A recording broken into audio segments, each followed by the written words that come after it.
What's the meanest thing your husband has ever said to you? My parents adored him and saw potential in him.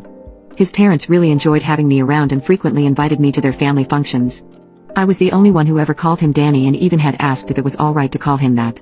To which he smiled and replied, "I'll always be your Danny." Danny was in a horrific car crash when I was a junior in late December. He was T-boned by a truck driver who was high on powder and had been drinking. The driver ran a red light which ended up plowing Danny into the light-changing post. The force spun his car and it easily could have nosedived into the river if it weren't for a tree that caught the edge of the front end, making the car come to a standstill. He had a shattered jaw, broken collarbone and a punctured lung. For 2 seemingly long and painstakingly days after his emergency surgery, he was in a coma and placed in the ICU.